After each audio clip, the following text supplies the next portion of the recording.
Boa noite a todos, todas e todos. Eu sou Robson Xavier, da Universidade Federal da Paraíba. É um prazer imenso estar aqui no segundo Seminário de Arte e Políticas Culturais, né, do Museu Casa Hermano José, nesse GT, né, de arte moderna e contemporânea, um enfoque decolonial.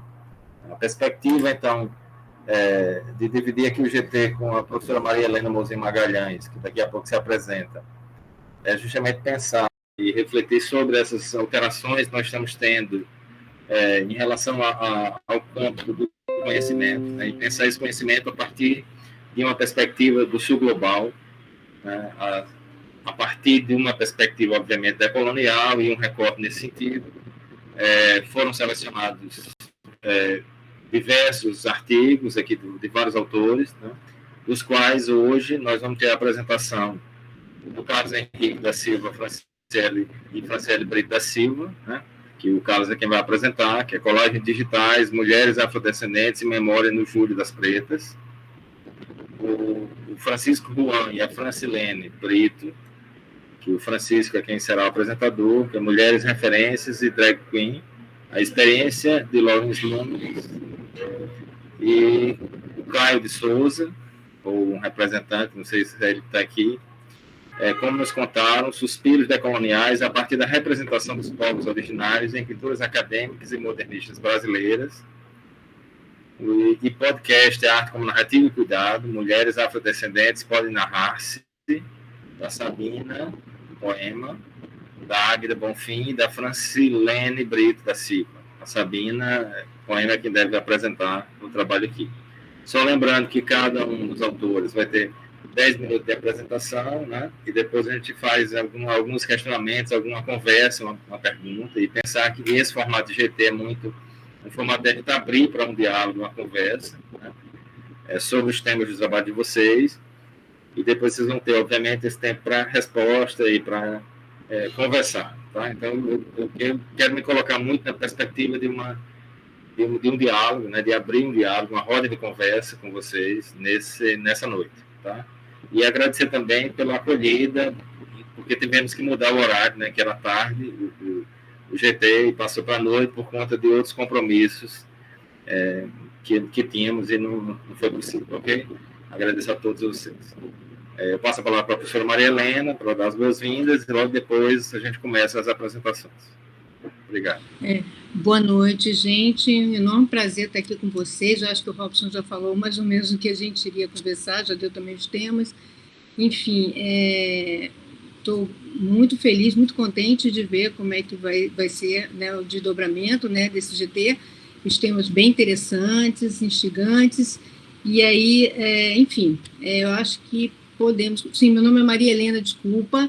Eu sou professora da Universidade Federal da Paraíba, tá? Também colega do Robson.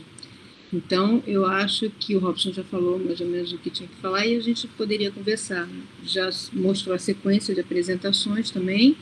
Eu acho que nós já poderíamos iniciar. Tudo bem?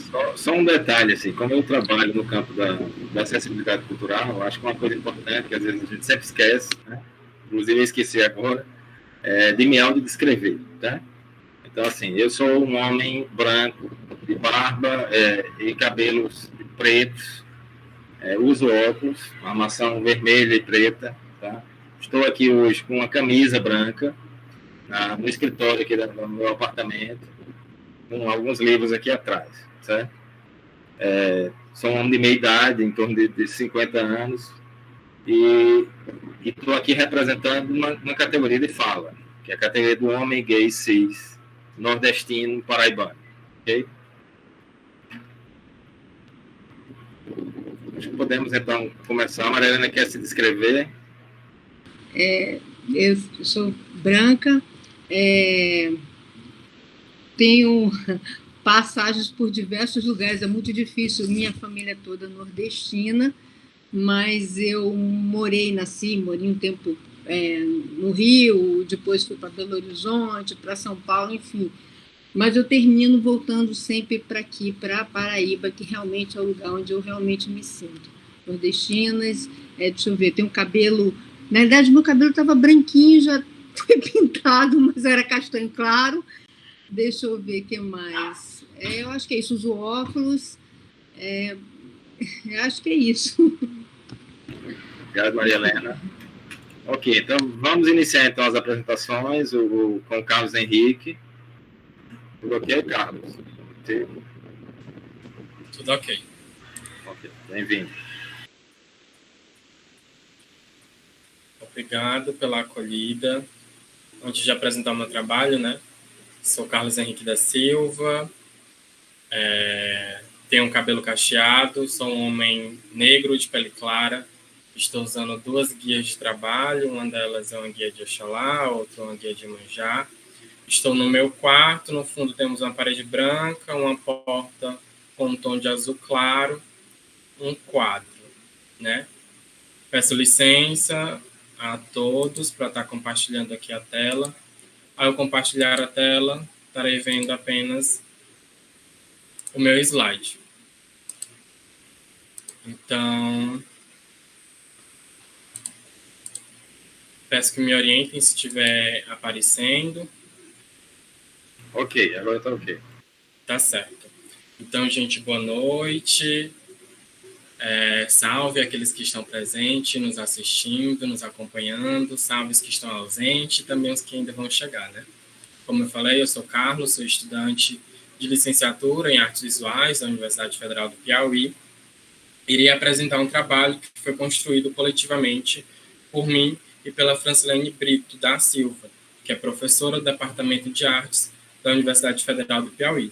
O trabalho é intitulado Colagens Digitais, Mulheres Afrodescendentes em Memória no Júlio das Pretas.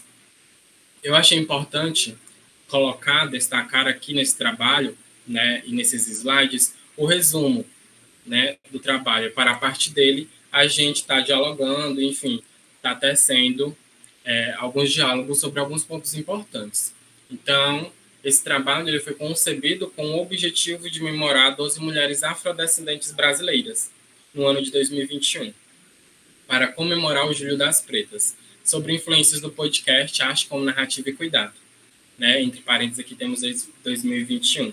Esse podcast ele foi impulsionado através do grupo de estudo Roda Griot, onde pesquisamos, né, estudamos gênero, educação e afrodescendência. Através desse grupo de estudos, criamos um projeto de pesquisa, que nesse projeto de pesquisa eu estou como bolsista do PIBIC-CNPq, né, e também um projeto de extensão intitulado A Arte como Narrativa e Cuidado de Mulheres Afrodescendentes na Pandemia.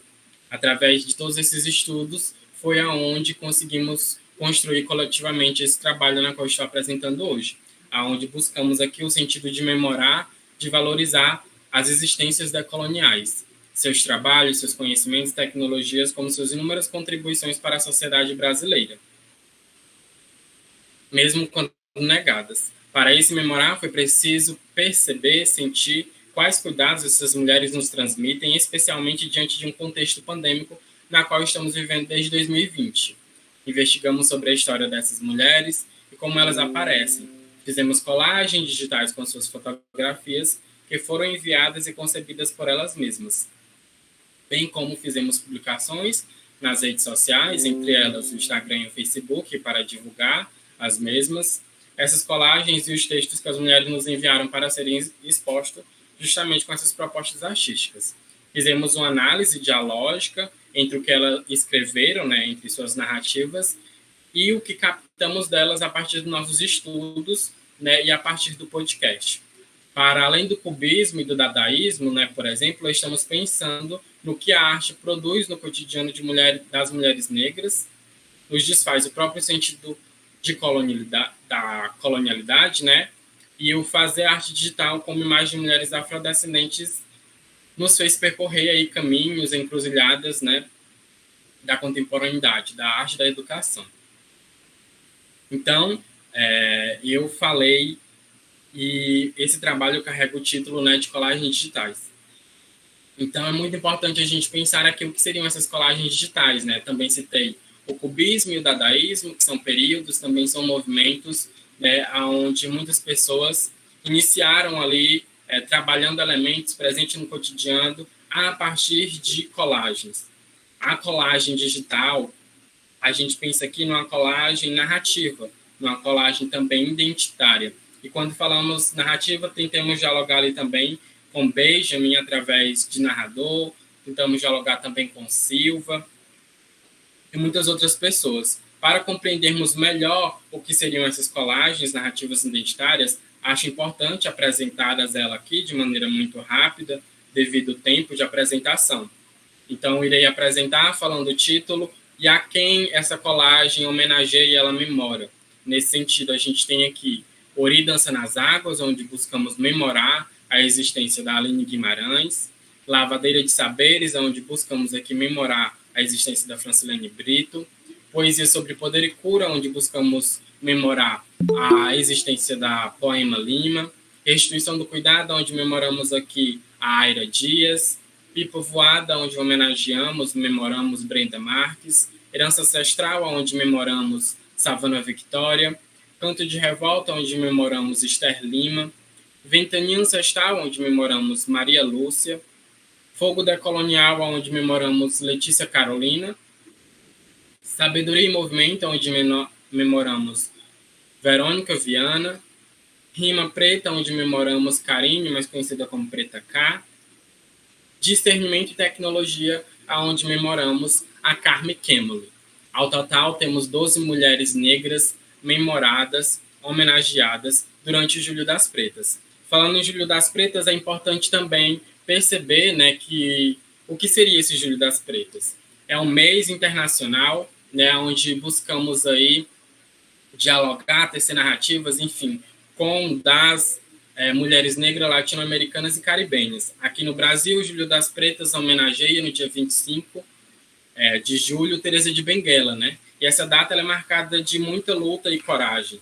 Teresa de Benguela foi uma grande liderança negra, né, que mobilizou diversas insurgências negra e indígena durante o domínio colonial, né? A sua comunidade tinha mais de 3.000 pessoas. Ela, com a sua comunidade, conseguiu organizar toda a sua estrutura política, econômica e administrativa e militar, né? E assim fazer resistência ao epistemicídio que a própria estrutura e a própria sociedade brasileira colocava, né? Toda essa resistência durou aí entre 1730 até 1795, né, no quilombo de Cariterê. Teresa de Benguela foi morta em 1770 pelo Estado brasileiro. E é importante a gente falar do Julho das Pretas porque também surge como uma contranarrativa. Uma contranarrativa pelo que a colonialidade do poder coloca, pelo que o Estado brasileiro coloca para o povo negro, em suma, para as mulheres negras. Não é novidade aqui que a cada 23 minutos morre um jovem negro. Não é novidade aqui que, frente aos índices de violência, seja ela doméstica, seja uma violência física, seja através dos índices de suicídio, de estupro, tá os nossos corpos, são os nossos corpos, as nossas imagens do povo preto, em suma, das mulheres negras. Então, homenagear essas mulheres durante esse mês surge como uma contranarrativa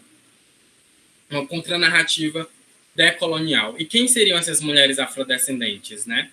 Em suma, todas essas mulheres são nordestinas, são mulheres, em sua maioria, do Piauí, né? Algumas hoje morando e desbravando outras terras, mas muitas delas são de Teresina, né? E algumas também são do Maranhão, de Timon, onde a gente brinca chamando ali de Piranhão, porque é bem divisa entre Teresina e Timon. Essas mulheres, dialogando aqui com Walter Magnolo, elas decolonizam a partir de suas existências, porque elas estão ali no que a gente também chama da encruzilhada da diferença, ou seja, elas estão ali entre a existência e a inexistência, entre a vida e a morte, entre o sobreemprego e o desemprego. Então, o ato de existir, o ato do trabalho dessas mulheres no local na qual a sociedade as coloca, na qual o domínio nos coloca, já é um ato decolonial. Todo esse trabalho, para ser construído, foi necessário a gente fazer alguns questionamentos, né? tecer alguns questionamentos. Entre eles, a gente se perguntou, né, o que elas nos ensinam sobre si mesmas e sobre suas comunidades, quais cuidados elas têm nos seus cotidianos, né? Quais são os ensinamentos.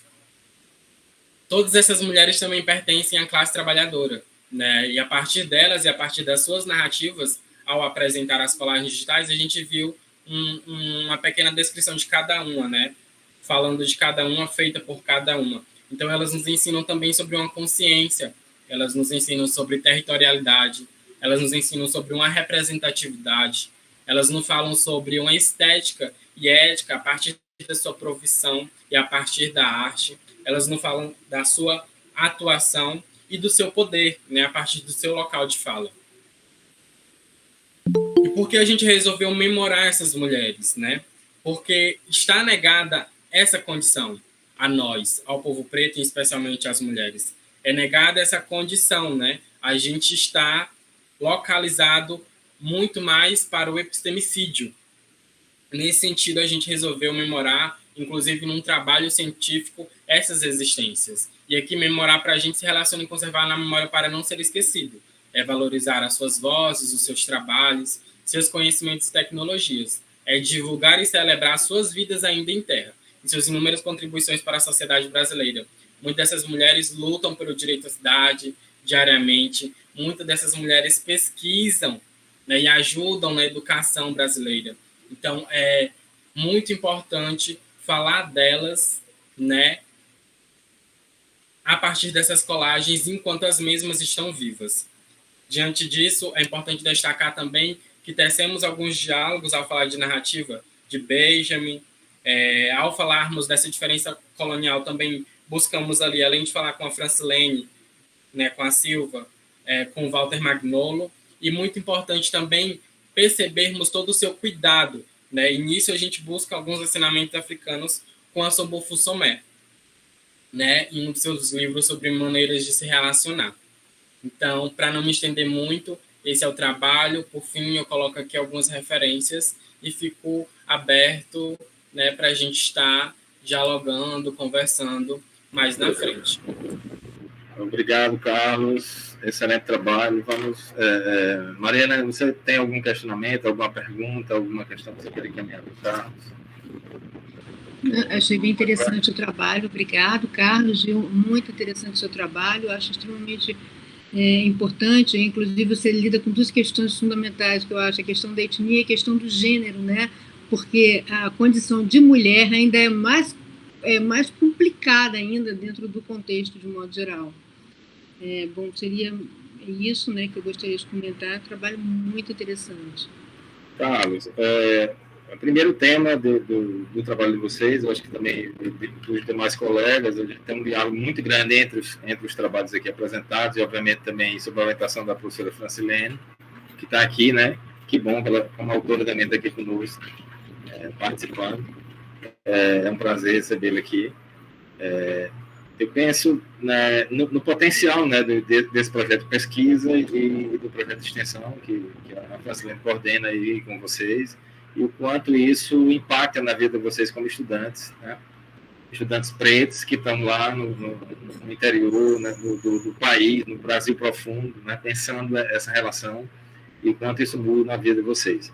E eu queria ouvir um pouco sobre isso também, assim, o quanto esse trabalho impactou na vida sua como estudante, ou dos autores, né, que você acompanhou, obviamente, a produção do trabalho em si, porque esse é um trabalho que se trata da vida das pessoas, né, da realidade dela, e, portanto, delas, e portanto, reescreve a história, né? Reescreve a história sob um outro olhar, sob uma outra perspectiva, porque é uma história viva, né, das pessoas em curso, né, recontando o seu processo a partir das imagens. Então, eu queria ouvir um pouco um depoimento teu, assim, falando sobre essa importância desse tipo de trabalho para a tua formação, junto à professora que está aí, a Francilene. Se ela quiser falar também rapidamente, eu acho que pode, sem nenhum problema.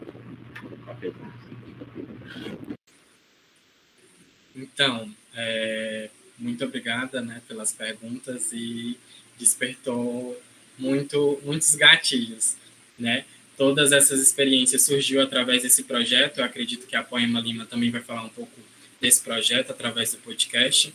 e especialmente esse trabalho, onde a gente busca homenagear essas mulheres, é muito importante a gente compreender que elas nos enviaram essas imagens, né?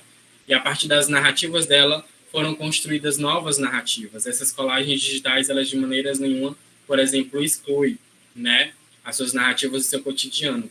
E todas essas experiências se deu através desse projeto de pesquisa, onde a gente dialogou e onde a gente busca perceber e estudar a arte como uma arte do cuidado e também do cotidiano, a partir dos saberes e dos fazeres de mulheres afrodescendentes aqui, né?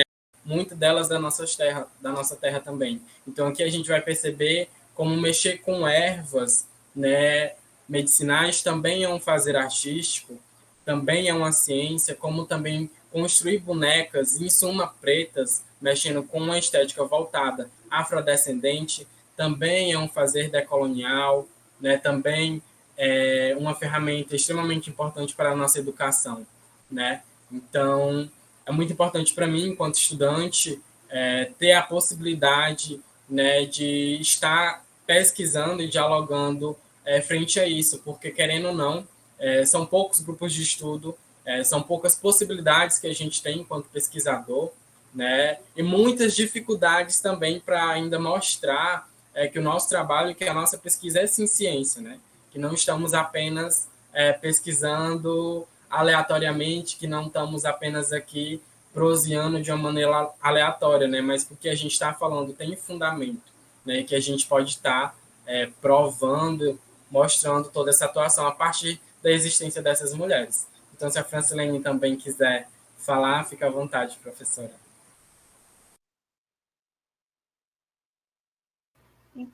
Boa noite, peço licença. Sou uma mulher preta, mas que muitos chamam de morena. Estou com cabelo curto, minha camiseta azul.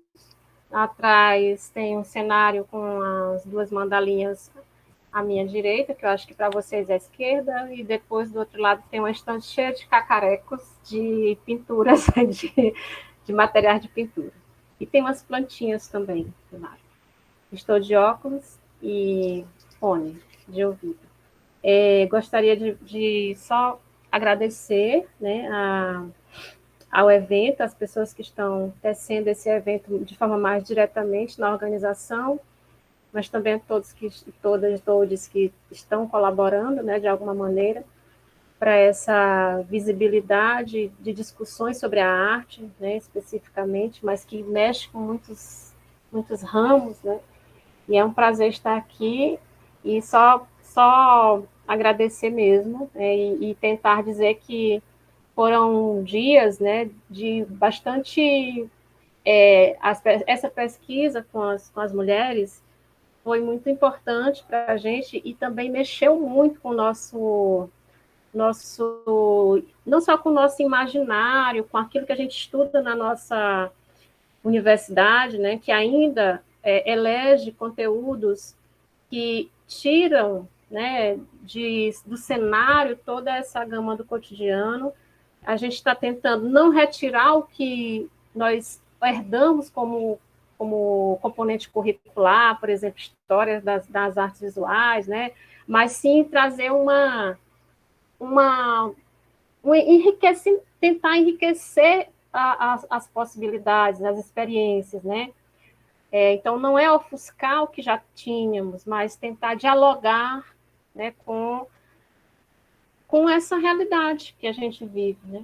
Então, é muito isso também, e muito também ligado ao que, inspirado também no que o Ivone Mendes Richter já havia pesquisado, né, que é a interculturalidade no cotidiano também, a própria ideia que o setor traz de tática, enfim, é muito ligado a essa questão da arte que foi conceituada como algo muito mais próximo das belas artes do que daquilo que fazemos no cotidiano, né? Então, a gente tem tecido esse diálogo mais do que simplesmente uma crítica pela crítica, né? Então, eu agradeço muitíssimo e gostaria de parabenizar todas. Nós que agradecemos e parabéns aí pelo trabalho. Ok? Bom, vamos então dar prosseguimento às apresentações, ok? O próximo trabalho seria Francisco Juan da Silva. Francisco, ok? Ok. Certíssimo. Bem-vindo. Obrigado, agradecer você, Robson, agradecer a professora Maria Helena, agradecer a coordenação do evento, a todos os que contribuíram diretamente ou indiretamente para estar acontecendo esse evento. E obrigado pelos comentários que recebi no meu e-mail sobre o meu trabalho. Bom, primeiramente, vou também me apresentar. Meu nome é Juan, Francisco Juan da Silva, eu costumo ser chamado Juan Silva.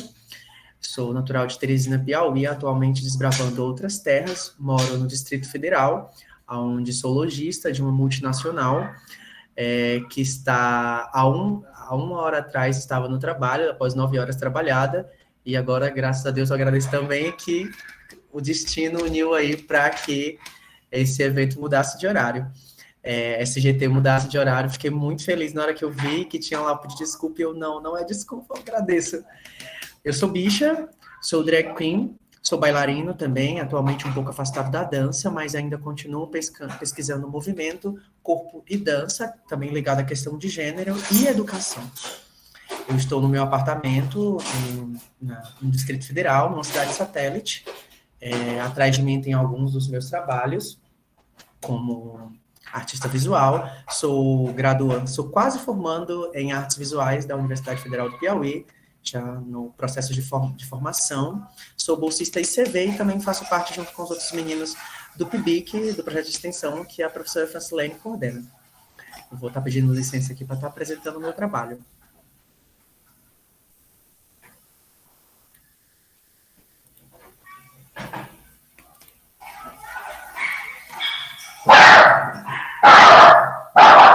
Peço desculpa, estou com o meu cachorrinho. Só me confirme se está aparecendo a tela para mim. Ok, Francisco. Boa, tá ok. Tá sim. Bom, o trabalho é uma escrita minha, com a professora Francilene Brito. O nome do trabalho é intitulado Mulheres Referências e Drag Queen, a experiência de Lawrence Luminis. Aqui. O objetivo do trabalho. Bom, este é um relato de experiência que traz a prática do cuidado como uma maneira artística do rompimento da estrutura colonial de gênero, desobedecendo práticas preconceituosas a partir das mulheres referência na montação drag queen. O objetivo do trabalho foi refletir o cuidado de mulheres referência como arte na arte montação drag queen piauiense de uma drag queen, Lawrence Luminis. Bom, as problemáticas do trabalho são quem são essas mulheres referência. O trabalho ele surge a partir do podcast Arte como Narrativa e Cuidado de Mulheres Arte, Cuidado de Mulheres... me confundi agora. O podcast que todos estão participando, né? Porque tem 3 e eu toda vez confundo o nome dos 3. Bom, essas mulheres referência, durante esse trabalho, foi perguntado quem eram nossas mulheres referência. E, lógico, de cara, por ser uma pessoa gay, viver da cultura pop, então a gente já vai acionar essas referências a artistas famosos, né? Pessoas que estão na mídia, que estão diretamente ligadas à mídia. E no passar dessas pesquisas, no passar desse envolvimento, esses estudos com alguns textos, eu pude perceber que eu não reconhecia 2 mulheres que estavam presentes no meu processo como artista e entendi elas como essas mulheres referência que é a que eu trago para o trabalho. As 2 mulheres, uma é minha avó, que é costureira, que é artista, ela produz selagem em tecido, bordado, e está arriscando agora na pintura no tecido. Bom, e a outra mulher é a dona Margarida, que é uma costureira, uma vizinha, uma costureira autodidata, que não possui nenhum tipo de formação, e que quando cheguei para ela necessitando de ajuda, ela disse que não poderia me ajudar, pois ela não tinha o mesmo conhecimento que eu tinha. Essas são as minhas mulheres referências que eu trago, onde eu vou dialogar com Lélia Gonzalez, onde ela vai falar sobre a questão das mulheres pretas, a imagem da mulher preta em diferentes lugares. E vou também dialogar brevemente com a questão da oral imagem, que foi através da questão das imagens, narrativas contadas através de imagens, é onde eu pude acionar. Esse trabalho é um capítulo que se tornou um artigo do meu trabalho de conclusão de curso, que foi apresentado em 24 de novembro do ano passado, de 2021. E quem é a personagem Lawrence Luminis que narra essa história? É a minha persona drag queen, onde eu atuo como drag queen desde 2015, há mais ou menos 6 a 7 anos, na cidade de Teresina, e atualmente em Brasília. E nesse processo de construção, eu tive vários conflitos de identidade, né, sobre tentar entender quem era o artista visual Juan e quem era a drag queen Lawrence Luminis, aonde eu não queria misturar as coisas. Desculpa. Aonde eu não queria misturar as duas coisas. Bom, e como o que é arte tem a ver com cuidado? Aonde eu vou ligar que o cuidado foi a conexão entre esses dois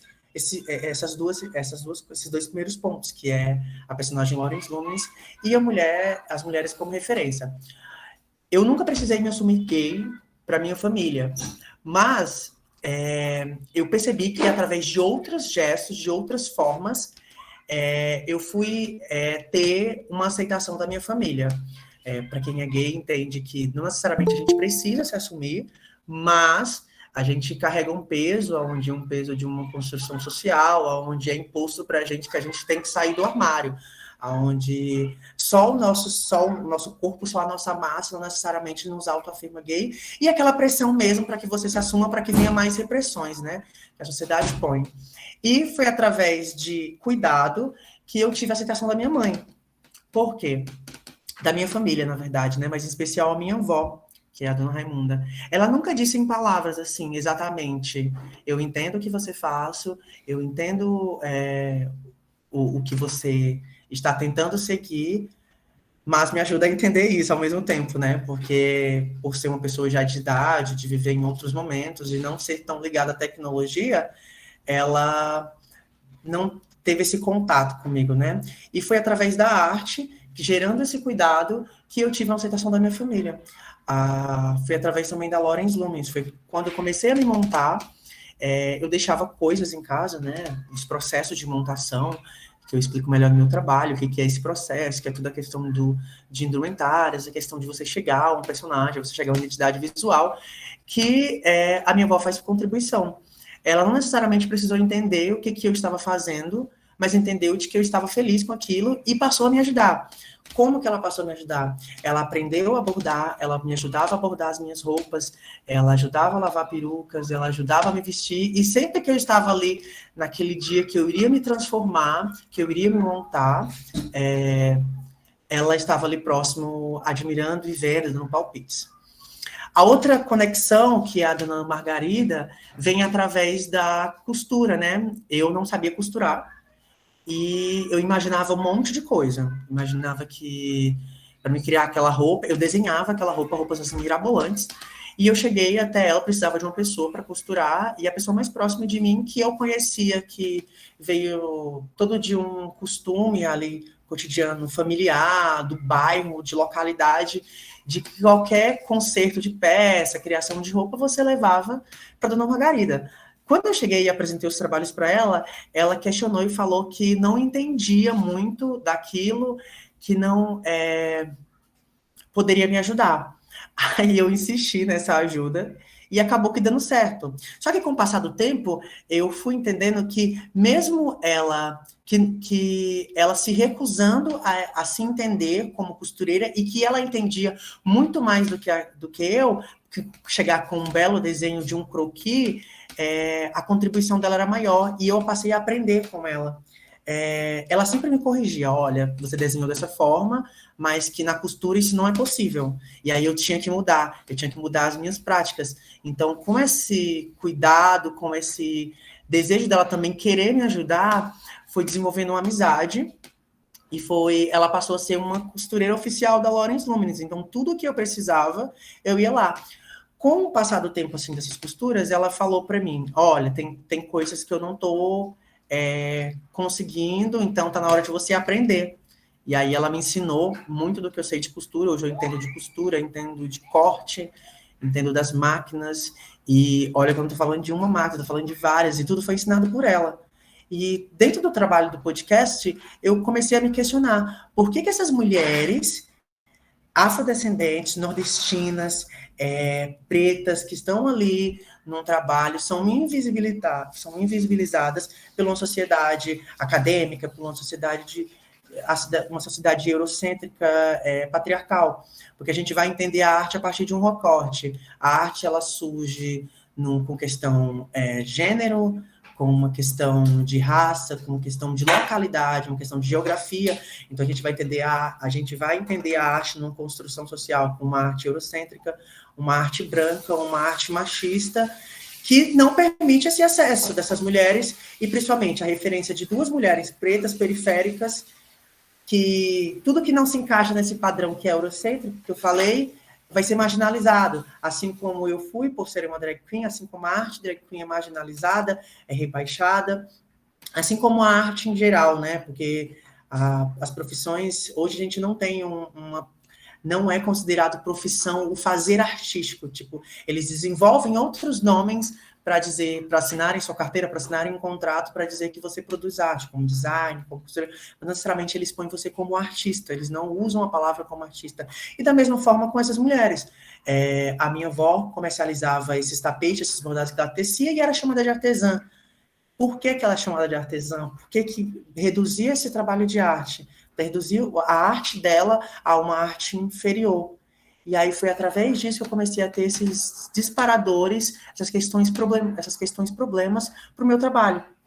Da mesma forma com o não entendimento de muitas drag queens, do menino lá que faz arte, da menina que faz arte, porque não necessariamente a arte drag queen está ligada a gênero, está ligada à sexualidade. Então, é uma arte, todos e todas podem produzir, todos podem se tornar uma drag.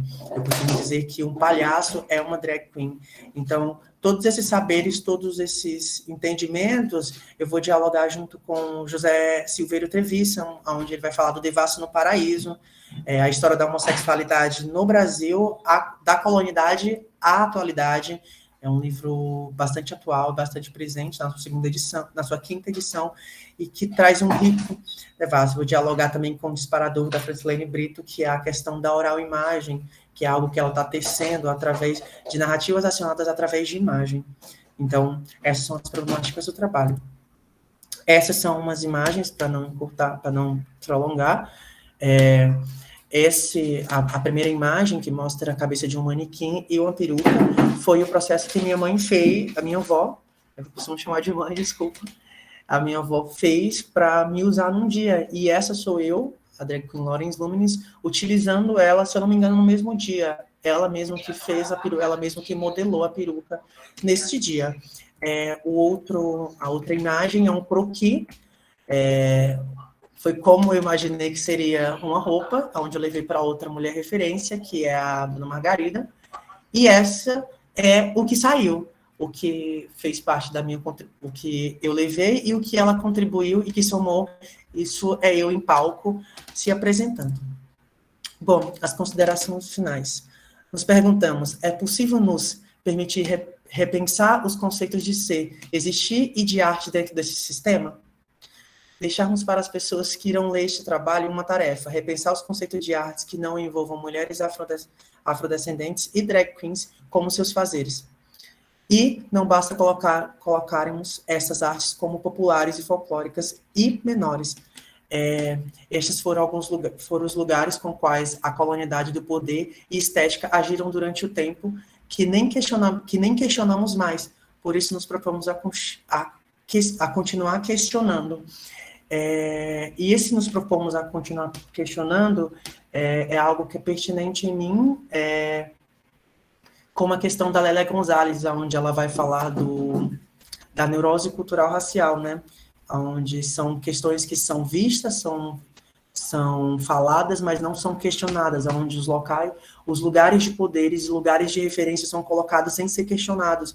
O porquê que a gente entende a arte a arte contemporânea, a pessoa que produz arte contemporânea como artista, não entendemos aquela mulher periférica preta que produz arte como artista e sim como artesã.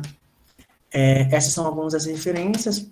posso ter me esquecido de falar alguma, e Lélia Gonzalez, Bell Hooks, que eu tenho uma paixão infinita por essa autora, especialmente o livro dela, Vivendo de Amor, onde todo o meu trabalho, inclusive esse trabalho, o meu trabalho de TCC, é pensado a partir desse livro, a partir dessa publicação da Bell Hooks. O podcast Arte Narrativa como Cuidado, o Devasso no Paraíso, do Trevisan.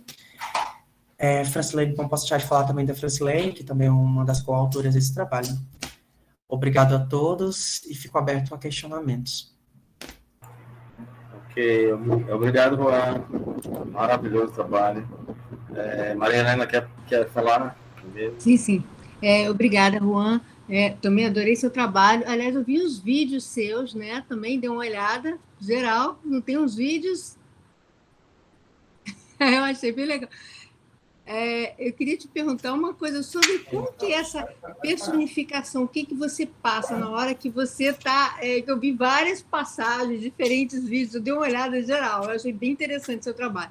Eu queria saber como que é essa personificação, né, da Loris, e assim, como que você pode transmitir, né, determinadas questões da sua fala. Como que é isso? Eu vi que você tem um público também ali, tem um determinado espaço. Eu dei uma olhada geral para ver assim, seu trabalho, achei bem interessante. Você poderia falar um pouquinho sobre isso? Sim, é muito massa isso de você ter ido olhar, que legal, fico feliz. Bom, essa personificação foi um pouco complicada para mim, né? Assim, logo no início, para mim era só uma diversão, e eu fui logo introduzido nesse meio já com preconceitos, né? Quando até eu chegar na arte drag, eu tinha um entendimento de arte drag do que eu via em TV, que era a questão eu associava a questão do travesti, do transexual, a questão de gênero, tudo junto. E nisso me criou um certo preconceitozinho, né? Mas, quando eu conheci a arte drag queen, ela me deu um boom. Primeiro, porque eu me incomodei, eu sempre tive assim, eu sempre quis ser muito, né? Tipo, queria ver muito, queria causar uma diferença. Então, eu ver aquele monte de homem transformado me causou uma coisa, e ao mesmo tempo um interesse. E essa personificação vem lá de 2015, tentando entender, mas que ao mesmo tempo vai gerar um conflito com o Juan, porque é bem louco, mas a drag, o processo de montação, de você criar sua identidade visual, ele faz e ele se torna, e se você se deixar, ele fica maior do que você. E no meu trabalho de TCC, eu uso como referência o espetáculo Montaria, de uma drag queen também da minha cidade, que é da Chandelle Kidman, onde ela se apresenta como a montadora que vai montar uma drag, que o ato de montar é o ato de transformação do menino, do Juan, para Lawrence Luminis. Tem a gente chama de montar. E aí ela faz esses questionamentos no meio desse processo. Sou eu que me monto ou ela que me monta? Porque é de tamanha demanda, é de tamanha colocação, aonde você pensa assim, poxa, é mais tempo dedicado a ela, e como ela se entende, como ela faz um ser maior do que você. E dentro dessa personificação do Juan, teve esse conflito do Juan não querer entender quem é a Lawrence Luminis e da Lawrence Luminis não querer entender quem é o Juan, e que ambos produzem o mesmo fazer artístico e que juntos são melhores. Foi uma dificuldade para tentar entender, e aí foi vivendo de vivências mesmo, experiências, desse público, desse local, desse espaço onde eu tive da minha cidade, de apresentar o meu trabalho, não só como drag queen, mas também como costureiro, também como maquiador, que eu fui entendendo que ambos eram iguais, e que eu podia estar levando isso para um outro lugar que poderia contribuir bem mais do que ambos separados. Então, juntos, eu pude juntar os dois, pude entender os dois, e isso me fez melhor, me fez entender melhor, e aí eu comecei a pesquisar mais sobre drag, comecei a produzir trabalhos mesmo acadêmicos para essas contribuições, porque em outros locais eu cheguei a entender também que outras pessoas passam por esse mesmo problema, inclusive próximo da minha realidade, pessoas que não entendem que produzem, que geram capital com a sua drag, que tem um espaço, mas que fora daquele espaço elas não querem ser reconhecidas como drag e acabam que botando aquilo como uma subsequência, como um segundo lugar. E eu procuro contribuir através desses trabalhos, esse meu fazer artístico para outras pessoas. Acho que é isso, acho que respondi, né? Sim, bacana esse trabalho, gostei mesmo. Eu fiquei curioso para entender um pouco mais, para ouvir um pouco mais, apesar do nosso tempo aqui, mas sobre essas mulheres referências, né? Sobre essas mulheres negras, fortes, costureiras, de alma gigantesca, assim, ancestral, né? Na composição da tua drag, assim. Então, pensa como elas entram nisso e como elas resolvem também, ajudam a resolver esse conflito entre Juan e Loris, aí nesse processo. Você podia falar um pouquinho disso? Tá. Primeiro, a minha avó. Como eu já falei, eu não tive bem uma saída do armário, né? A minha avó, a forma dela dizer sim pro que eu estava fazendo, pro que eu estava vivenciando, com quem eu estava me relacionando, foi através desses cuidados. A minha avó, ela é muito enxerida, né? Ela sempre tá ali, quer estar em tudo, quer estar envolvido em muito. Só que, como eu tinha dito, eu não enxergava essas práticas, essas contribuições como arte. E aí foi através de um texto da Lélia Gonzalez, que é onde ela que ela bota a questão do machismo, sexismo e questões de gênero na sociedade, aonde ela traz um exemplo maravilhoso, que ela se questiona e pergunta assim, o porquê que uma musa de carnaval, onde ela vai chamar Cinderela do Asfalto, durante aquele período de carnaval, a sociedade tem uma visão dela, que é uma visão machista, uma visão sexista, de vários outros fatores, não é a mesma visão que eles têm da empregada doméstica, da mulher que está dentro de casa, sendo que a gente está falando da mesma mulher, só que em dois ambientes diferentes. E aí foi estudando num texto, num grupo de pesquisa, aí eu pensei assim, poxa, eu tô sendo o maior hipócrita da vida, velho. Eu tô com duas grandes mulheres do meu lado, que estão ali, que me ensinam cotidianamente e me motivam a continuar o meu trabalho. E eu não estou referenciando elas. Então, eu fui entender a partir disso. As contribuições e essas referências é bem presente. Atualmente, um pouco mais distante, porque eu estou em outro estado, mas que ainda assim esse cuidado é permanente, porque algumas das minhas coisas de drag ainda estão na minha cidade, na minha casa, na casa da minha avó. E ela faz questão de guardar, ela faz questão de cuidar, ela faz questão de lavar. Eu lembro que da última vez que eu fui lá, ela falou assim, me ajuda a separar o que você quer e o que você não quer, que eu vou botar no seu guarda-roupa. Ela não se desfez daquilo que ela chama de minha boneca, que é a Lawrence Lumines. E que ela fala para todo mundo. Eu lembro que uma das primeiras vezes que eu saí da minha própria casa montado, que isso também é um outro problema para muitas das pessoas que fazem drag queen, terem esse âmbito de acolhimento, de estar dentro de casa, da família estar ali presente, da família vivenciar aquilo, de seguir, de compartilhar, é muito difícil. Então, a minha casa também se tornou um local de acolhimento para outras drags, para outros amigos também compartilharem. E junto disso, a minha avó também contribuía no trabalho dele, palpitando, dando pitaco, dizendo que estava feia, dizendo que podia mudar aquilo.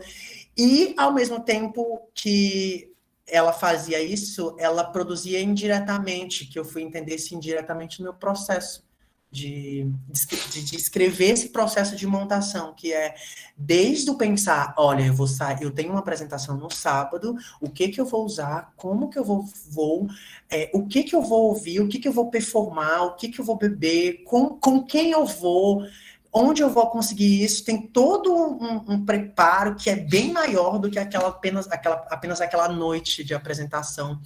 É um processo longo e que muitas das vezes não é reconhecido. E esse processo indiretamente é que a minha avó estava diretamente ligada. Ela nunca esteve presente numa boate comigo, num local, num espaço onde a Lauren estava total, que não seja dentro da minha casa. Mas ela sempre contribuiu indiretamente. Da mesma forma, a Dona Margarida, onde eu aprendi muito, muito mesmo. Eu sei cortar, sei costurar, entendo muito e durante muito tempo contribuí para o trabalho dela também, porque chegou um período onde ela teve um problema e assim, você pensa quando lê o trabalho e vê ela como uma costureira que geralmente todo bairro tem, né? Aquela costureira que tá ali para consertar roupas, mas não, ela produz e ela produz em grande escala. Ela tão tal que às vezes eu já dizia assim, eu vou criar uma logomarca para você divulgar. Eu lembro de eu criar uma página para ela publicar, e ela ter publicado fotos minhas como trabalhos que elas fez, tipo assim, dela autoafirmar que ela produz aquilo, que a questão de gênero, a questão patriarcal não deixou ela deixar de produzir aquilo, e que eu vi, e que eu pude perceber que o meu trabalho, o meu respeito por ela, a minha admiração foi maior do que toda essa questão, essa problemática que a gente tem da sexualidade, de um menino gay, de um menino ser duplamente proibido, daquele desejo duplamente proibido quando o menino é um menino gay, periférico, de universidade pública, e ainda é drag queen, se veste de mulher, que esse é o se veste de mulher, né? É justamente essas contribuições. Então, eu aprendi muito e eu contribuí muito com ela. Perfeito, muito bom, muito bom. Ok, obrigado. Vamos então dar prosseguimento aqui. Infelizmente, nosso tempo é muito curto e a gente tem que caminhar. Ok, eu chamo agora o Caio de Souza Feitosa. Caio, você está aí? Deu um oi pra gente. Boa noite, Caio. Bem-vindo. Boa noite, Caio. Boa noite. Obrigado, viu, gente? Juan, pode apresentar, tá? E eu começo me apresentando, tá? Eu sou Caio de Souza Feitosa, sou graduando também do curso de Artes Visuais. E para mim é uma grande alegria estar aqui apresentando esse trabalho agora, né? Porque realmente a gente está em roda, né? Todos aqui fazem parte do Roda Griot, que é o núcleo de pesquisa da Universidade Federal do Piauí. Então, a gente está sempre compartilhando afeto, produzindo ciência, né? Sobretudo sobre um aspecto decolonial. Então, é bem confortável estar aqui falando sobre essas temáticas que são muito importantes para a nossa área, né? E aí, com isso, eu passo a me apresentar também. Eu sou um homem negro, tenho cabelo curto e barba preta por fazer, né? Estou vestindo uma camisa azul escura. Atrás de mim tem um violão na parede e uma prateleira com alguns livros. Então, uma vez apresentados, eu passo a apresentar o meu trabalho. Esse trabalho é intitulado Como Nos Contaram, Suspiros Decoloniais a partir da representação dos povos originários em pinturas acadêmicas e modernistas brasileiras. Pode passar. E aqui a gente já começa. Eu acho que essa citação da Cocotley, né, ela dá bastante conta de falar um pouquinho sobre o porquê da justificativa, né, o porquê de que a gente tem que falar um pouquinho sobre pinturas acadêmicas e modernistas, sendo que já se tem tanto conhecimento acerca delas, né. E aí ela diz, ou decolonizamos o museu, ou nada é feito. Temos de descolonizar o museu porque temos que justificar sua existência e permanência. Temos de descolonizar o museu porque é uma instituição fossilizada, pesada, rígida e envelhecida. Temos de descolonizar o museu com a arte. E aqui é aquele papel que a gente vai ter, né, sobre um pensamento decolonial, né, de pegar as instâncias que já estão cristalizadas e trazer uma nova perspectiva para ela, né, agora sobre uma ótica de inclusão, né, a destaque da invisibilidade que a gente sabe durante toda a história, né, sobretudo aqui para os povos originários, como a gente está trabalhando nesse trabalho. Pode passar, Juan. E aí a gente passa a delimitar, né, esse objeto de pesquisa e esse escopo, né, que parte da representação de populações indígenas em pinturas clássicas e modernistas, né, brasileiras, sobre a questão problema de como as representações dos povos originários em pinturas brasileiras de história têm sido um olhar decolonial para o campo da arte, né? Então, que narrativas estão contadas ali e como é que a gente pode interpretá-las, né, sobre um aspecto inclusivo, né, sobre um aspecto agora de realmente visibilizar e entender que discurso estava sendo contado ali, né? Pode passar. E aí, com isso, a gente pode ali articular os objetivos geral e específico. Né? O geral que é refletir sobre os discursos empregados, né? Essas visualidades e contextos envolvendo a representação dos povos originários em pinturas acadêmicas modernistas brasileiras. E os específicos, né? Foi analisar as pinturas Primeira Missa no Brasil, de 1860, do artista Victor Meirelles, e a Primeira Missa no Brasil, né, de 1948, de Cândido Portinari. Essa segunda, uma releitura da primeira, né? E aí, como é que discursos estão sendo contados nessas obras que são internacionalmente conhecidas, inclusive estão no nosso livro de história, né? Na educação básica, né? Então, é como a gente recebe uma imagem que deve ser passada, né? A arte aqui como essa realmente consolidadora de discursos, né? Então, que discursos são esses? Que narrativas estão sendo contadas ali? E como é que a gente pode realmente refletir essas narrativas, né? Que são detectadas, e as suas aberturas, né? Atentando para esse discurso decolonial, né? E aí, o terceiro objetivo foi problematizar as sínteses obtidas, né? Nos discursos evidenciados pelas obras face às narrativas decoloniais, né? Então, é aquela coisa do disse-me-disse, né? O que disseram sobre mim, e o que é que agora a gente, num exercício crítico, né? Pensa sobre isso, né? E pode realmente construir novas narrativas que sejam cada vez mais inclusivas. Pode passar. E aqui eu trago as categorias teóricas que realmente sustentaram, né, esse intento. Primeiro, passados imaginados, né, uma noção que ela é trabalhada numa exposição do Museu Paulista de São Paulo, que hoje é vinculado à Universidade de São Paulo, né, a USP. É inclusive uma exposição que vai estar sendo inaugurada agora em setembro, né, com a reabertura do museu, que Marins e Lima, né, que são os curadores, eles partem da ideia de que toda representação, né, pictórica, sobretudo as pinturas, que é que a gente está trazendo como foco, elas são idealizações de um passado que aqueles artistas não viveram, né? Então, assim, isso pode parecer óbvio, né, para a gente agora analisando isso, mas quando a gente vê uma obra de arte, né, dizendo que a primeira missa no Brasil foi tal e qual o Victor Meirelles pintou, a gente não se dá conta que ela foi feita em 1860, e esse fato aconteceu em 1500, né? Então, mais de 300 anos depois. Então, como é que o artista poderia representar aquele efeito tal e qual, sendo que nem as fotografias conseguem fazer isso, né?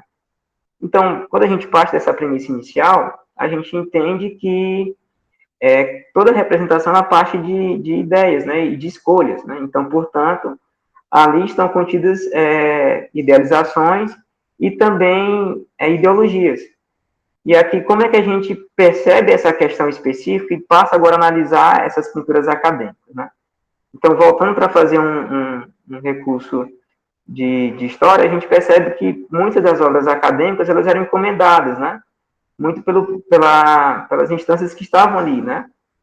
No poder. E quais eram os interesses dessas instâncias, né? Então, aqui também está sendo contado isso, né?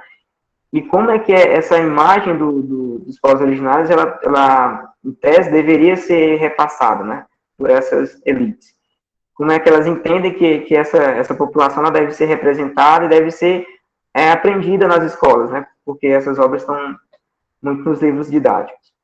E aí, a colonialidade de poder, né, em Quijano, também vai nos aportar aqui para poder pensar isso, né? Quijano, sobretudo no aspecto da objetificação, né? Então, com o advento da modernidade, também do cartesianismo, a gente vai entender que tudo tem um lugar, uma prateleira que pode ser enquadrada ali, né, inclusive pessoas, né, e povos, né, sobretudo se for do interesse de hegemonias, né. Então, aqui a gente também vai entender esse papel, né, essa ideia, esse intento de se objetificar também esses povos originários, né, sobre um aspecto sobretudo idealizado, né, dessas populações, né, primeiramente quando se enquadra mais de 305 etnias que hoje são reconhecidas pelo IBGE, né, no termo índio. É como se todas realmente fossem iguaizinhas, né, e tivessem as mesmas coisas e fosse uma coisa só. E aí, partindo dessa noção também, a gente vai trazer Krenak e Cocotte e o Minogue, o próprio Minogue também, para discutir sobre decolonialidade, né. E aqui, muito trazendo o Krenak como carro-chefe, né, para não ficar nessa ideia de, estamos falando sobre algo decolonial, mas todos os pensadores que estão sendo colocados aqui, eles realmente estão lá para o hemisfério norte do planeta, né? Mas o Krenak aqui, um ativista indígena, ele traz essa noção para a gente de decolonialidade, né? Sobretudo pautado no ato de agir localmente e pensar globalmente. Então, não sempre fazem, né, esses estrangeirismos de trazer o que é de fora como aquilo mais importante, sendo que aqui também a gente produz, né? A gente nunca traz as nossas próprias narrativas como epistemologia. E aqui, como a decolonial, a gente sugere que isso aconteça, né? As nossas próprias narrativas também, as nossas próprias empirias, elas têm suas cosmovisões próprias que também podem ser consideradas como ciência, como o Carlos está falando aqui durante a apresentação dele, e o próprio Juan também, né, com as mulheres como referência. Então, nós também produzimos conhecimento e ele também precisa ser divulgado. E, por fim, o ativismo ameríndio, né, de viveres de casta, né? Então, o que poderia ser mais decolonial do que você inverter a lógica que a gente sempre teve aí, né, de hegemonia. Então, com o advento da modernidade a gente pretende sempre objetificar, né, coisas, povos, culturas, sobretudo com um aspecto muito pessoal, né, de poder sempre valer as suas próprias crenças, né, em detrimento da crença do outro. O perspectivismo ameríndio, ele visa uma equipolência, né, de cosmovisões integradas, né. Então, em vez de tentar estudar o outro, eu penso com o outro, né, e a partir da nossa relação, a gente constrói novas epistemologias, né, novas cosmovisões integradas, né. Então, o perspectivismo ameríndio aqui, ele vai nos aportar aqui como dispositivo decolonial também. Pode passar, né? E aí, uma vez municiados, né, desses conceitos, a gente passa para a primeira obra que foi analisada, nessa primeira missa no Brasil, do Victor Meirelles, em 1860, e a gente vai, então, analisar como é que essa representação desses povos originários está sendo aí, né?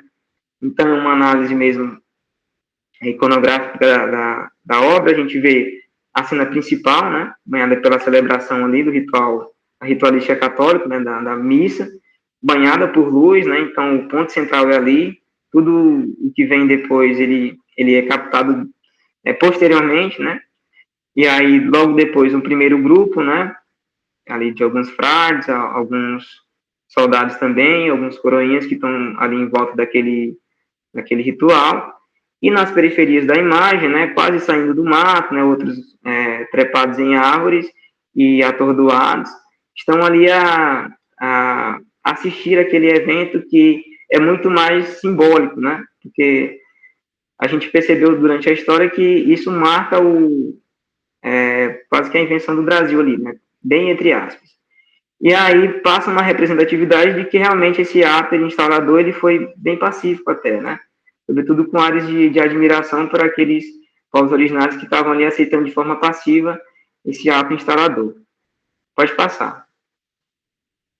Isso depois a gente percebe agora a primeira missa no Brasil do Cândido Portinari, né, uma releitura da primeira. E aqui a gente corre o risco de também entrar em contradição nesses aspectos decoloniais, né? E se a gente vai pegar a premissa da arte modernista, sobretudo no aspecto de inovação, né, o movimento antropofágico, né, a busca por uma identidade nacional, né, sobretudo pensando culturalmente, né, esses estrangeirismos, a gente percebe que, por exemplo, os povos originários sequer figuram a cena, né, na obra do Cândido Portinari. Então, se na primeira obra a gente tinha uma representação um pouco mais submissa, até também de admiração ali dos povos originários, né, num ato realmente receptivo, né, daquele ato instalador, aqui elas sequer figuram a cena, né, sequer foram convidados para esse ato instalador, né, desnudando a perspectiva como a gente entende essas invisibilidades dos povos originários, né, sempre tutelados pelo Estado, pela hegemonia que ali governa naquele momento, né. Isso uma pintura de 1948, né, mesmo com todas essas ideias que a gente está conversando aqui. Então, para poder realmente pensar criticamente essas representações, né? E aí pode passar. E aí eu trago essa afirmação do Ailton Krenak, né, que ele diz: então, eu acredito que o que a gente tem é que, na medida de cada instante, de cada estágio que a gente tem, interagir do lugar que a gente está.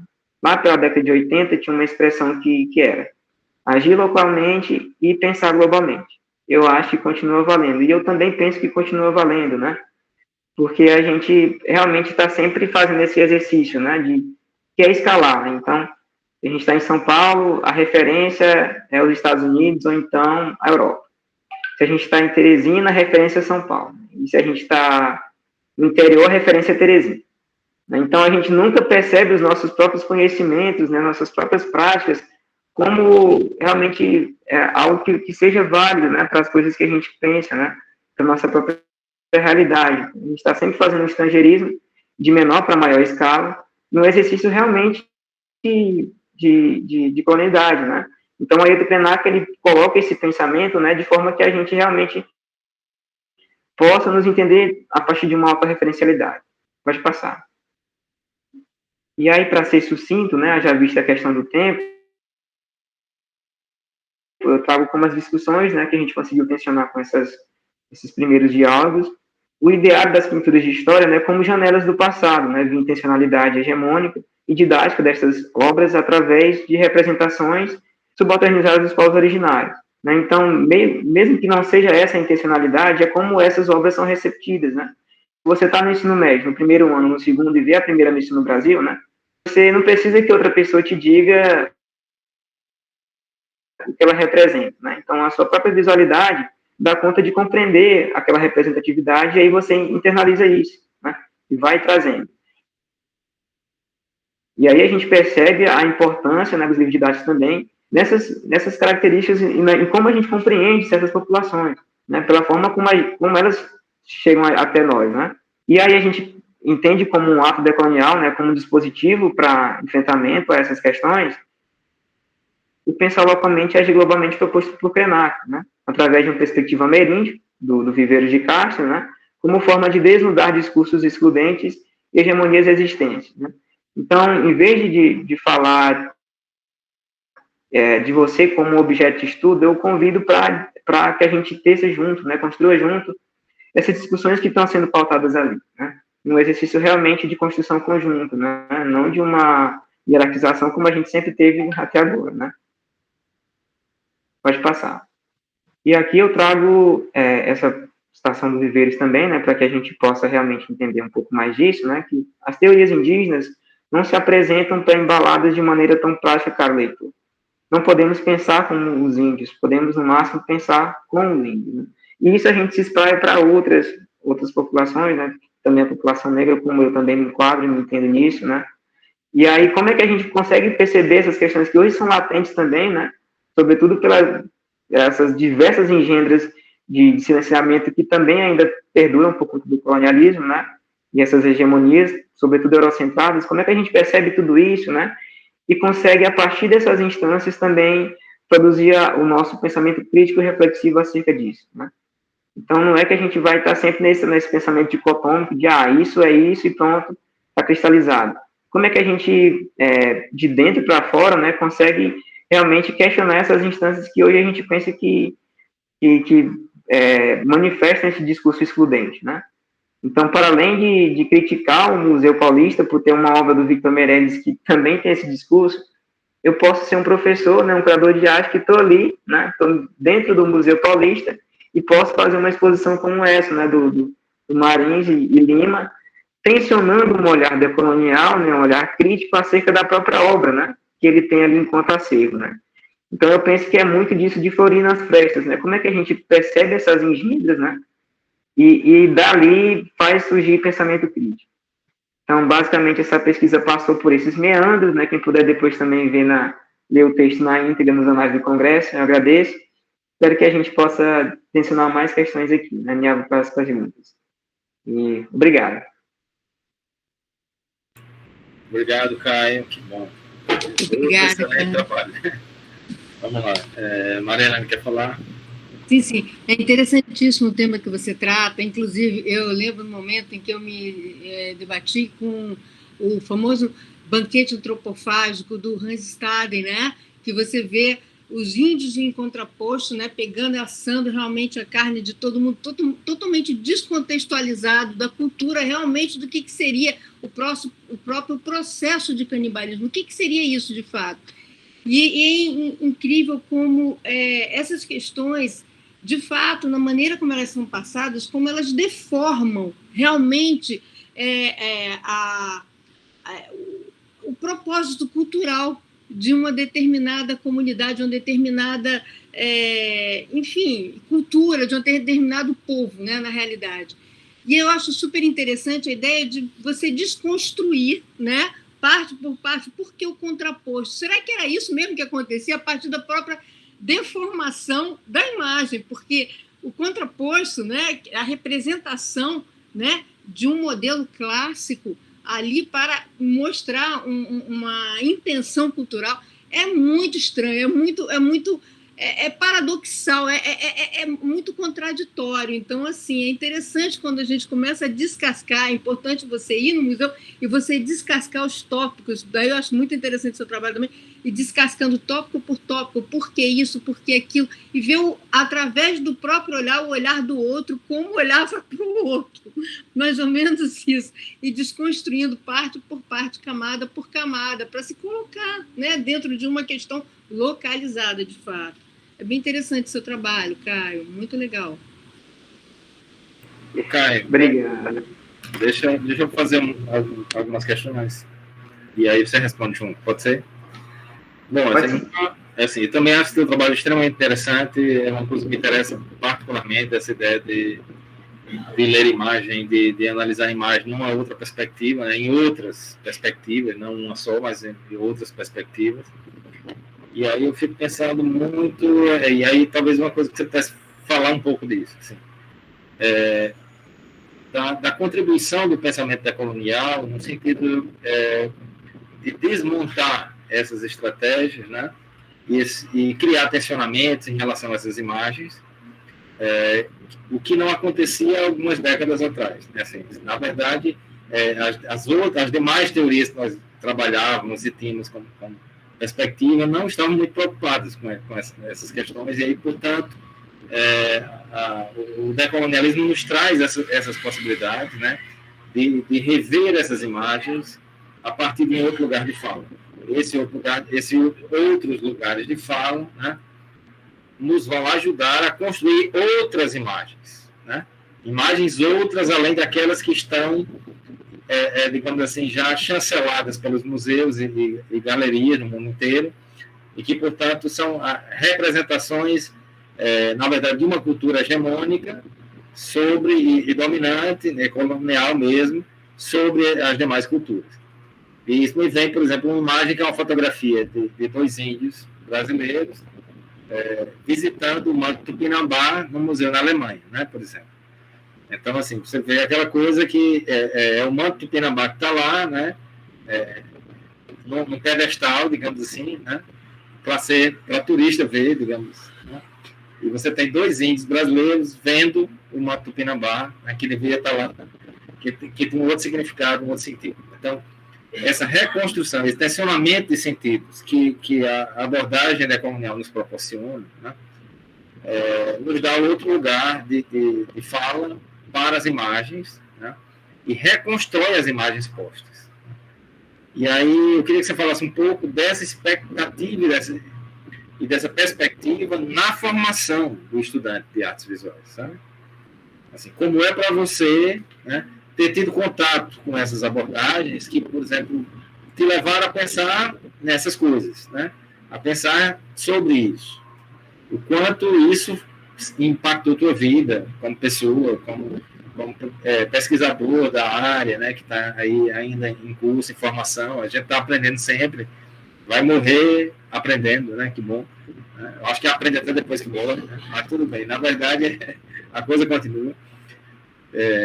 Como isso impacta para a gente, né? Assim, eu queria ouvir um pouco sobre isso, assim, o quanto essas novas abordagens e perspectivas, né, elas nos trazem outras formas de ver o mundo, de ver a vida, de ver as imagens, né?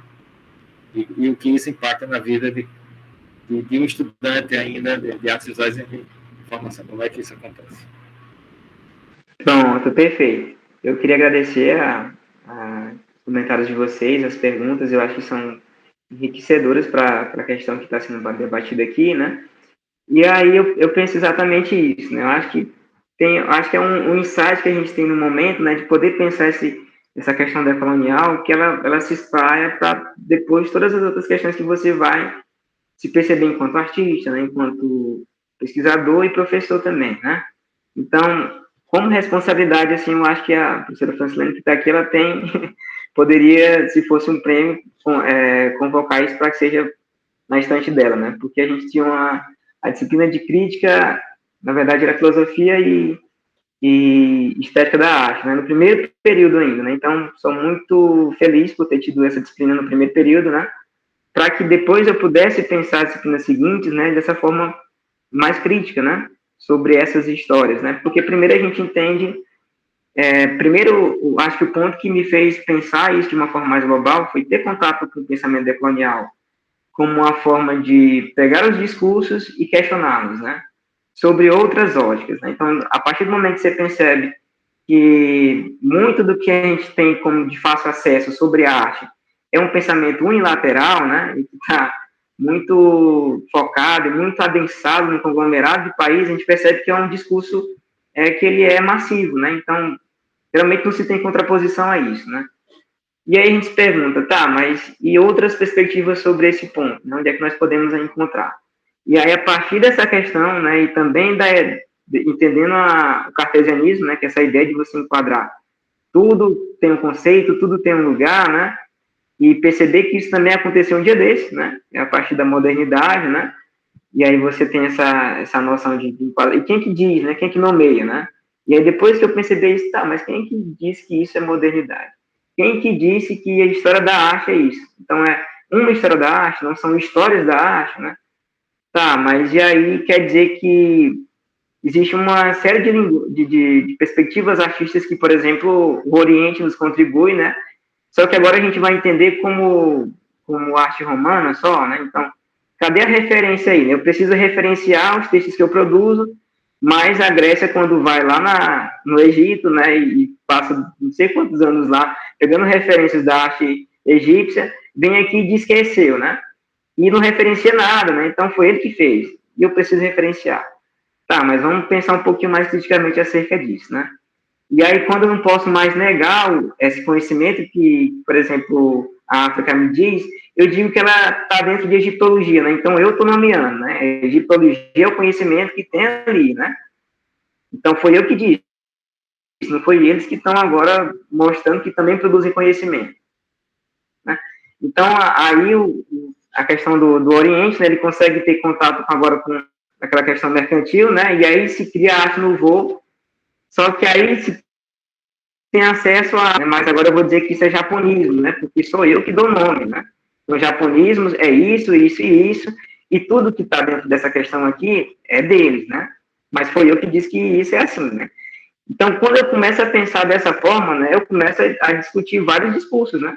Porque, assim, a gente entende um discurso quando chega a nós, de forma... Você não discute, né? Você simplesmente aceita e entende aquilo como real, né? Então, até chegar no primeiro período de artes visuais, eu entendia, por exemplo, a questão de pré-história, né? Mas como assim pré-história? Se a gente tinha arte primeiro, escrita, o desenho não é escrita, né?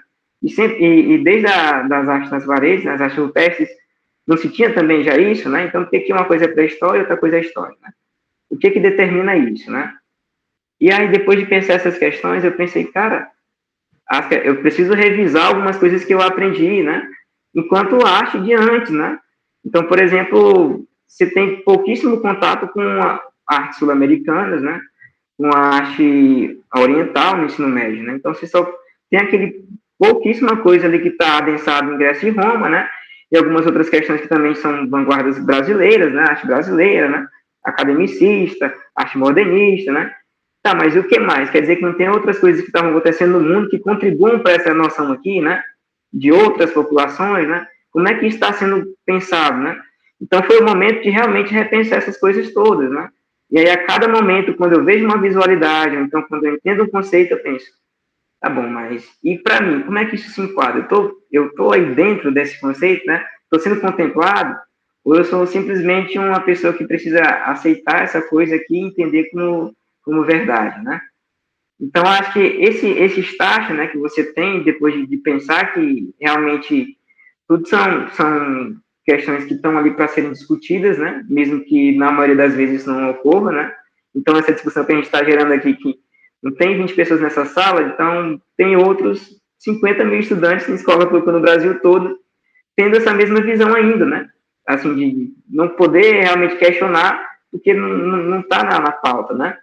Então, como é que a gente gera essas críticas, né? Esse pensamento realmente reflexivo sobre as coisas que chegam até nós, né? Isso em várias instâncias, em várias esferas. Acho que é muito por aí. Ok, Caio, muito obrigado. Que bom, maravilhoso o seu trabalho. Dos colegas todos aqui, né? Muito bom. Vamos lá, vamos chamar agora a Poema Lima, né? Tá me ouvindo, Poema? Oi, boa noite. Antes de tudo, vocês me ouvem bem? Sim, sim. Show. Bom, meu nome é Poema Lima, sou estudante, estou em conjunto com esses meus colegas incríveis que já apresentaram. E, como eu já disse, meu nome é Poema, eu sou poeta, sou artista visual, sou estudante do curso de graduação em licenciatura em artes visuais na Universidade Federal do Piauí. Estou vestindo uma blusa azul de gola alta, tenho cabelo curto, descolorido, uso óculos, sou mulher negra. E estou aqui juntamente, né, com um trabalho construído de forma coletiva, junto com a professora Francilene, junto com a Águida Bonfim, professora Francilene, que é coordenadora do nosso grupo de estudos, que é a coordenadora desse projeto, que é o Arte como Cuidado, a Arte Narrativa como Cuidado, e a Águida, que é estudante do curso de moda da UFP também. Eu vou apresentar aqui o trabalho, e a partir de então eu não vou poder ver vocês, então vocês podem me deixar a par das circunstâncias.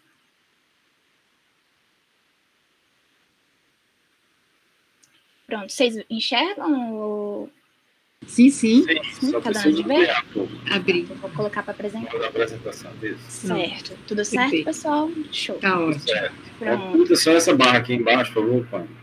Ela vai sair, eventualmente. Ok. Pronto. Vocês me ouvem ainda? Sim, sim. Show. Bom, nosso trabalho é intitulado podcast Arte como Narrativa e Cuidado de Mulheres Afrodescendentes. Podem narrar-se. Esse trabalho, como eu já disse, é uma construção coletiva. Ele não é feito apenas, né, por mim, pela Águida e pela professora Francilene. Os resultados, o podcast em si é um trabalho conjunto, realizado pelo Roda Griot, realizado pelos estudantes inscritos também no projeto de extensão e pelas mulheres que também participaram na produção desses podcasts. Bom, em breve resumo, a gente já falou um pouquinho, né, sobre esse podcast, o Carlos citou, o Juan citou, e o Caio também citou, mas a gente vai trazer aqui para vocês um relato de experiência conjunta a partir do projeto de pesquisa Arte como Narrativa e Cuidado de Mulheres Afrodescendentes na Pandemia.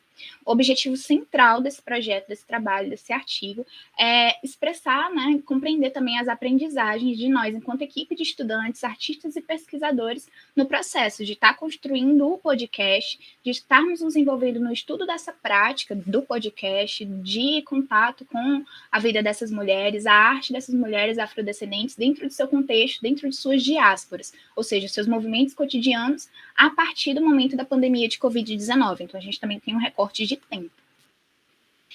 O processo do nosso trabalho em si, ele vem, né, dos estudos, das rodas de conversa, das rodas que a gente realiza, a gente discute textos entre elas, a gente entra em contato com as mulheres, o contato geralmente feito pelo WhatsApp.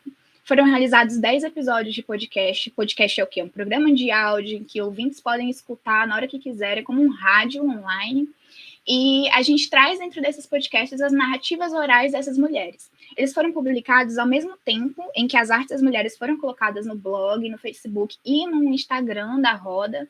A gente divulgou o trabalho dessas mulheres, e aqui tem um vídeo mostrando, né, o perfil do Instagram da Roda e algumas dessas produções dessas mulheres. E, enfim, vou dar prosseguimento aqui sobre os podcasts.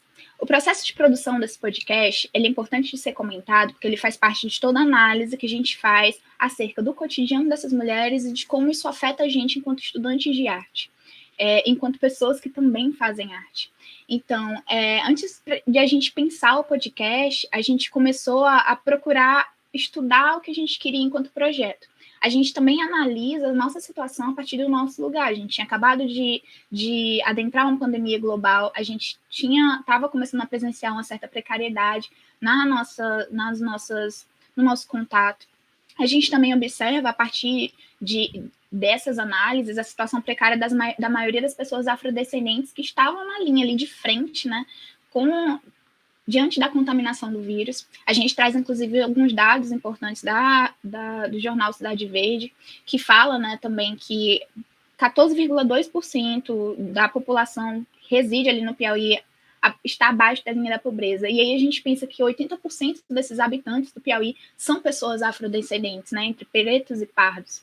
E aí a gente parte para pensar da nossa realidade, a nossa fronteira entre a semiose colonial escravista, a modernidade global, os cotidianos locais, a naturalização de certos aspectos, essas colonialidades que passam a ser percebidas a partir dos estudos que a gente passou a fazer também em roda, as epistemologias, as subjetividades, nascidas, né, a partir do mundo colonial, moderno, escravista, e de como esses modos de compreensão de mundo pairam sobre a gente, assim como citou Caio, citou Juan e citou Carlos. Para a gente entender que a gente não apenas enxerga essas injustiças, a gente se situa. E compreender também, né, que isso envolve diferentes atores dentro do mundo capitalista, das margens e etc. Assim, a gente compreendeu, né, o projeto, a gente compreendeu que o podcast, ter uma consciência mobilizadora, participando abertamente das redes, não somente das redes sociais, né, mas das nossas próprias redes de cuidado entre a gente. E aí a gente questiona, a partir desse momento, como faríamos o nosso podcast, quais seriam as nossas perguntas norteadoras, qual seria o nome, para quem seria o podcast, a arte de capa, o público, as músicas que iríamos usar, o formato, quem a gente iria contatar, com quem a gente iria conversar nesses podcasts. A gente parte aí da ideia de que tudo que a gente queria, né, do objetivo geral, era que essas histórias de mulheres afrodescendentes, artistas, trabalhadoras e empreendedoras fossem contadas e ouvidas, para serem celebradas de uma maneira de trazer, né, essa lembrança do cuidado, a força, o afeto, a inspiração para as pessoas. E aqui tem o cartaz, né, do projeto, e a gente passava por um processo antes de iniciar as nossas entrevistas, né, conversa-entrevista. Tinha um roteiro que era flexível, ele se modificava dependendo da pessoa que a gente estava conversando, até porque, né, todo mundo tem o seu próprio processo, sua própria existência no mundo, e a gente tinha esse roteiro de conversa que vinha sendo tecido com algumas modificações, né. Como a gente lembra, o podcast ele era divulgado ao mesmo tempo junto com os trabalhos dessas mulheres no Instagram do Roda Griot, que é o nosso núcleo de estudos, e a gente também cria, a partir disso, algumas artes, a partir desses trabalhos compartilhados dessas mulheres, essas histórias compartilhadas dessas mulheres, da forma como elas nos atravessam.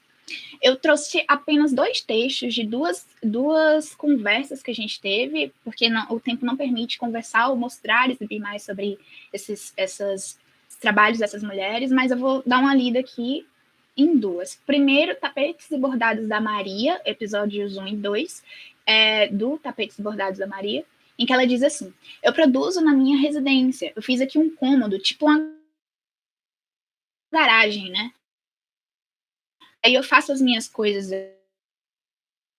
aqui, pegando na minha casa mesmo, na minha residência, que o bordado fica fofo, cheio, bem feito. Eu vim de uma família muito humilde, da roça, trabalhei muito na roça, criei 4 filhos sem pai. Esse podcast está disponível, tá bom, nas plataformas de podcast, e também vocês encontram os links nas nossas redes. O outro trecho que eu gostaria de trazer é o trecho do Poesia, Bordado e Colagem da Márcia, também dividido em 2 episódios, em que ela diz assim: bom, as minhas práticas artísticas, elas percorrem desde a escrita do bordado e a colagem analógica, né? Mas o que eu tenho assim, mais carinho é o bordado e a técnica em que eu me sinto mais confortável com o tecido, com a linha, com a agulha. Como eu falei, só no ano passado que eu me encontrei na poesia, uma forma de me reconectar com a escrita. Uma escrita mais íntima, que quando eu começo a escrever essas poesias, eu vou nesse processo mesmo de escavação da memória. Eu vou falar sobre os afetos, eu vou tentar lembrar de coisas passadas que me fizeram bem para todo esse caos, né?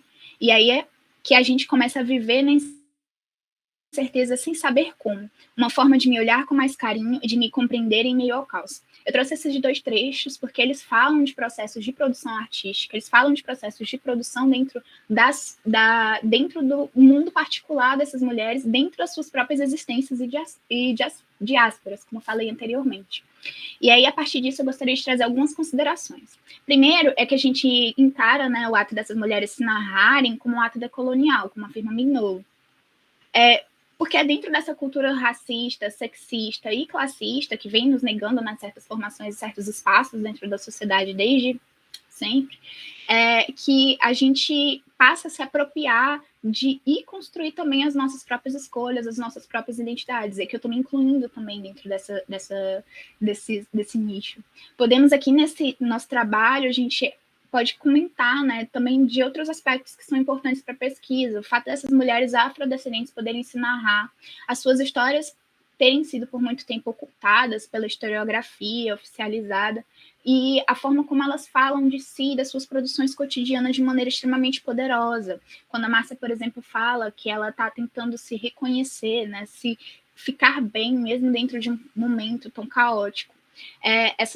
A gente considera isso a decolonialidade diaspórica, uma autoria do movimento na vida cotidiana que não precisa de uma autorização dos discursos hegemônicos ou da própria ciência do cuidado.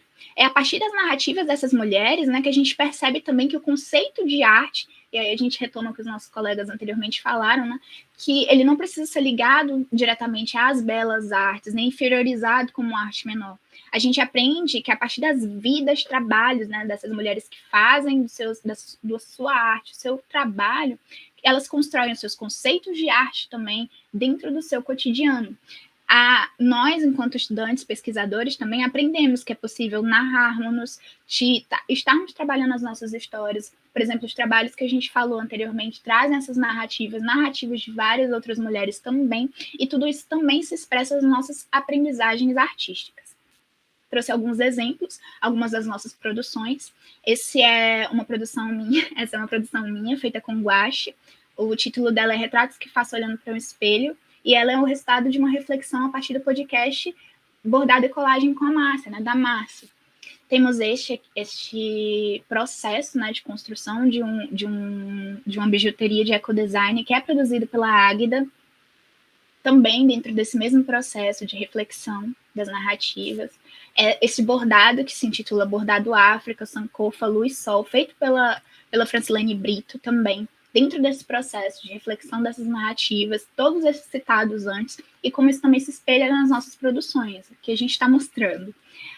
Então, como é que eu posso estar trazendo, assim, não um desfecho, porque acredito que não haja consideração, um fim, de fato, não, considerações finais específicas, a gente segue considerando, mas a gente aprende com essas experiências tecidas e compartilhadas, que a gente deve falar, a gente pode e deve estar falando, a gente não tem que pedir licença para isso.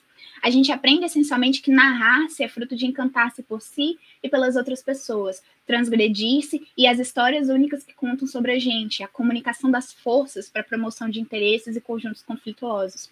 A gente está falando da viabilização de algo também. E então, essas são as nossas referências. Coloquei aqui as referências que estão no texto na íntegra. Gostaria de agradecer o espaço no evento, gostaria de agradecer aos professores, participantes, todos aqueles envolvidos. Gostaria de estender os agradecimentos ao Roda Griot, ao nosso núcleo de estudos, e a todos os participantes do nosso projeto de extensão. E as mulheres que participaram dos podcasts. E é isso, muito obrigada. Eu vou sair aqui. Obrigado, Poema. O trabalho. Muito obrigada, Poema. Maria Helena, quer falar? Sim, um trabalho muito bonito, muito potente. Eu adoro o formato podcast. Eu acho que é uma maneira de nos colocar conectado com a vida real, realmente, e daquilo de dentro para fora, aquilo que o coração realmente fala, aquilo que a gente vive de fato. E muito bonito também o seu envolvimento. A gente percebe na sua fala, na sua entonação, no seu jeito, com todo o trabalho. Muito bonito o trabalho de vocês. Parabéns, viu, Poema? Parabéns mesmo. Poema, é instigante, né? Ouvir você falar e entender que, na verdade, está para além da alma, né, da gente. Assim, a ideia de que tua fala contamina, né? Teu texto contamina, né? E isso digamos assim, discute, né, para além das diásporas propostas, né, outros lugares de fala e outras construções que absolutamente necessárias, né, assim, e que estão apenas começando, no fim das contas. Né, assim, o fato de se apropriar de um formato como o podcast, por exemplo, mostra possibilidades e brechas e aberturas, fissuras nesse sistema. Né? São fissuras que nós temos que encontrar, fissuras que nós temos que ocupar, né? E concordo plenamente com você. As narrativas são de todos, né? Não precisamos pedir licença para isso. Né? As narrativas estão aí, estão postas, elas existem, elas independem de aprovação das classes dominantes. Né? Elas precisam ser contadas. Né? E inserir essas narrativas em espaços, inclusive como o espaço da rede, né? É fundamental. E eu me lembro um pouco da ideia da rede de dormir, né? da rede mesmo de acolhimento, né? Que é o lugar de contar, de narrar, né? É o lugar onde você senta, né, na roda para conversar. Né? E meio que eu lembro, por exemplo, de muitas experiências com a rede e sempre me remeto a essa ideia dessa coisa das conversas em rede, das conversas em roda. Eu acho que o que a gente fez aqui hoje um pouco, e o que foi esse encontro aqui dessa noite, que vai ficar gravado para quem não puder assistir depois, né, na verdade, uma gira, né? Essa ideia de instituir uma gira, porque todos nós chegamos de uma forma aqui, amigos aí que já pesquisam juntos, que já dialogam juntos e tal, né, um grupo inteiro de pesquisa que está aqui discutindo, conversando, com outro grupo de pesquisa aqui da UFPB. Né? Então, nós somos aqui da UFPB, vocês são aí do Piauí, e que bom que nós nos encontramos. Né? Assim, nos encontramos aqui e podemos ouvir vocês falar da experiência de vocês. Né? Vai chegar um momento que vocês vão também nos ouvir falar das experiências dos nossos grupos e das nossas pesquisas por aqui. E isso é maravilhoso, né? Ouvir que as coisas, o universo conflui, né? Para que a gente se encontre. Né? Porque falas comuns e potentes precisam ser ditas e falas nordestinas precisam ser gritadas para o mundo todo, sem dúvida nenhuma. Né? Então, parabéns pelo trabalho. Eu não quero nem fazer uma pergunta, porque eu acho que você explicou muitíssimo bem o trabalho em si. Aliás, todos vocês, né? Eu quero agradecer a organização do evento por abrir esse espaço para que a gente tenha um GT que discuta aspectos decoloniais, e vou aproveitar o espaço para fazer uma propaganda também, né? Porque, assim, como presidente da ANPAP, né? Nós vamos ter um encontro em setembro, provavelmente. Então, a gente já está começando a organizar o Encontro Nacional da ANPAP de 2022 e esperamos todos vocês lá, né? Com novos e magníficos trabalhos, e tragam essas experiências para contar para a gente na ANPAP. Serão muito bem acolhidos nesses processos, ok? Parabéns aí para a professora Francilene. Eu acho que, assim, a sua presença e a motivação do teu trabalho dentro do grupo de estudantes está absolutamente clara, né? E o quanto isso contamina a vida deles e o quanto isso faz a diferença na vida deles, e os traz aqui para conversar conosco. Eu gostaria de parabenizar também a professora Francilene. Gostei muito, realmente, do seu trabalho, professora. Maravilhoso. Gente, então, é isso. Acho que hoje a gente encerra aqui esse encontro, né? Mas ele só começa, né? Nós conhecemos vocês e nós não vamos perder vocês de vista, né? Que a amizade continue, que a gente possa tecer coisas juntos, tecer outras redes, porque é isso que os encontros fazem, né? Nos encontramos, giramos e vamos continuar juntos, né? Ok? Abraço a todo mundo, beijos, boa noite. E amanhã tem mais GT. Esteja aqui. Boa noite, todo mundo, viu, gente? Muito obrigada pela apresentação de vocês. Até mais, abraço. Boa noite. Boa noite, gente. Muito obrigada pelo espaço. Boa noite, queridos. Boa noite, gente. Obrigada. Eu queria pedir desculpa, porque alguns alunos tentaram acessar a sala e não sabia que não. Problema, Mas, enfim, gratidão. Um bom trabalho, boa sorte, bom evento.